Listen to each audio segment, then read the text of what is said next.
भोपाल से बड़ी खबर देखिए आप, जहां कांग्रेस के पूर्व विधायक राजेंद्र भारती ने बीजेपी पर गंभीर आरोप लगाए हैं। प्रदेश कांग्रेस कार्यालय में प्रेस कॉन्फ्रेंस करते हुए राजेंद्र भारती ने कहा कि उनके साथ षड्यंत्र किया गया है।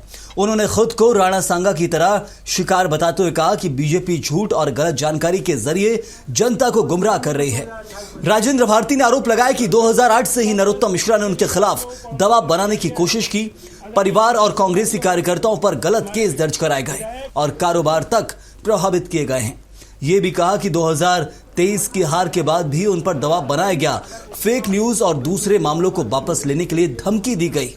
एफडी मामले को लेकर भी राजेंद्र भारती का कहना है कि इसे फर्जी तरीके से पेश किया गया है और कोर्ट को गुमराह कर उन्हें आरोपी बनाया गया है। दावा किया कि सुप्रीम कोर्ट के निर्देश पर केस को दिल्ली ट्रांसफर किया गया, लेकिन वहां भी तथ्यों को तोड़ मरोड़ कर पेश किया गया। मंत्री विश्वास सारंग के आरोपों को भी भारती ने सिरे से खारिज किया और कहा कि सारंग अपने बयानों का खंडन करें। लेकिन क्रिमिनल केस ये चलाते रहे और क्रिमिनल केस में मैनिपुलेशन करके प्रोसिक्यूशन के माध्यम से ये सजा दिलाने में सफल रहे, जिसका शिकार राणा सांगा की तरह हम फिर हुए। शिकार हुए भाई। राणा सांगा ने कई घाव खाए थे युद्ध के दौरान, 84। उसी तरह से 2008 से लेके और 2026 तक हम इस आतताई पूर्व मंत्री से लड़ रहे हैं, हमारे साथी लड़ रहे हैं, हमारे कांग्रेसी साथी लड़ रहे हैं। तो ये पूरा मैनिपुलेटेड केस है, ये पूरा षड्यंत्र है।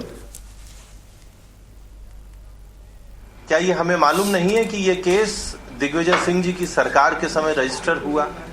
इस केस को किसी भारतीय जनता पार्टी के नेता ने नहीं, अदालत के निर्णय पर इसको दर्ज किया गया और अदालत ने इसमें अपराध सिद्ध किया है। और कितना हास्यास्पद है कि जिन पर 10 लाख के अपराध सिद्ध हो रहे हों वो 70 करोड़ ठुकराने की बात करते हैं। क्या ये अदालत की अवमानना नहीं है कि अदालत के फैसले को आप फैब्रिकेटेड बता रहे हैं?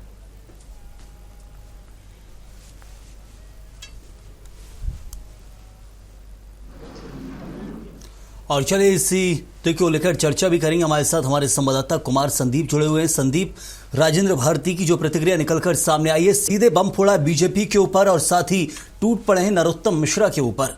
बहुत सारे आरोप लगाए गए हैं। कहा है कि 2008 से ही नरोत्तम मिश्रा पीछे नहीं छोड़ रहे हैं और 2023 की हार के बाद तो और ज्यादा पीछा करने लगे हैं। जी बिल्कुल, देखिए संयम, आज जो कांग्रेस के विधायक हैं राजेंद्र भारती, वो उनको सुप्रीम कोर्ट ने अयोग्य घोषित किया है भ्रष्टाचार के मामले में। एफडी जो है, एफडी केस था ये और इसमें उनकी विधायकी भी गई है। अब इसको लेकर राजेंद्र भारती ने आज प्रेस कॉन्फ्रेंस की प्रदेश कांग्रेस मीडिया दफ्तर में। उन्होंने अपना पक्ष रखा और कहा कि ये पूरा का पूरा मामला मैनिपुलेटेड किया गया।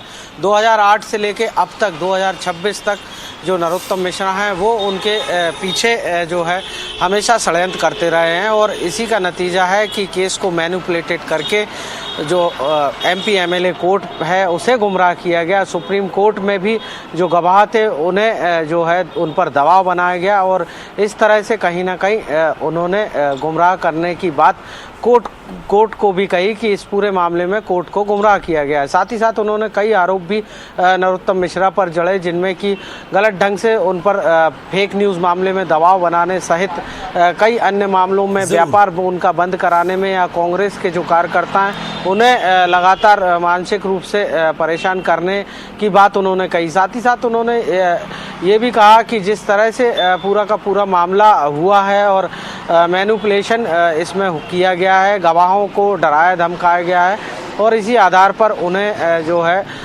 कोर्ट ने उनके खिलाफ फैसला दिया है। लेकिन उन्होंने पुनर्विचार याचिका दायर की है और आगे इस केस में जो है लेकिन इस मामले को लेकर और इस पर तो एक तरफ जो आरोप लगाए जा रहे हैं वो अलग हैं, दूसरी तरफ नरोत्तम मिश्रा के ऊपर जो आरोप लगाए जा रहे हैं वो एक कहा जा रहा है कि पूरी कोशिश की, कार्यकर्ताओं को, उनके परिवार को, यहां तक कि व्यापार में भी दखल देने की कोशिश की गई। बहुत नुकसान पहुंचाया राजेंद्र भारती को 2008 से लेकर अब तक।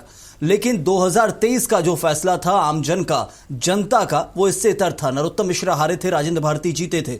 अब वो अलग बात है कि जो कोर्ट केस के मामले में राजेंद्र भारती की विधायकी निरस्त हो गई है, फिर से चुनाव होंगे या उसके बाद क्या नतीजा आते वो अलग चीज है, लेकिन नरोत्तम मिश्रा हारे थे, राजेंद्र भारती को जीत मिली थी। क्या ये बताने के लिए काफी नहीं है कि दतिया की जनता ने किसे पसंद किया था?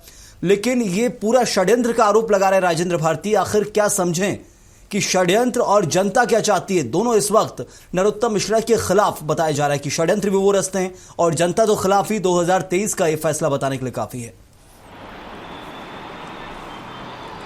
जी बिल्कुल, देखिए चुनाव में हार जीत सिक्के के दो पहलू की तरह है। इससे पहले भी राजेंद्र भारती लगातार जो है दतिया विधानसभा सीट से चुनाव लड़ते रहे और पहले भी नरोत्तम मिश्रा ने उन्हें शिकस्त दी थी, लेकिन 2023 के चुनाव में राजेंद्र भारती इस विधानसभा सीट से चुनाव जीत कर आए थे। लेकिन उससे पहले ही दोनों में जो सियासी अदावत है वो पहले से चलती रही। इसके अलावा जो उन्होंने आज आरोप लगाया कि नरोत्तम मिश्रा लगातार उनको परेशान करते रहे और उनके साथियों को भी परेशान किया, साथ ही साथ परिवार को भी उन्होंने लगातार जो है अपने सियासी बलबूते पर उनको परेशान करने का हमेशा काम किया।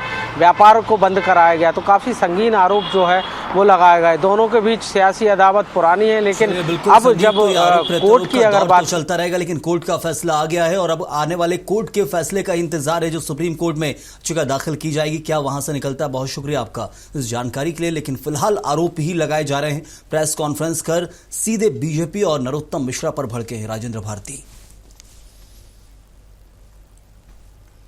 तो नरोत्तम मिश्रा पर दबाव और धमकी के आरोप राजेंद्र भारती लगा रहे हैं। प्रेस कॉन्फ्रेंस की गई थी, लंबे समय बाद अब जाकर सामने आए हैं।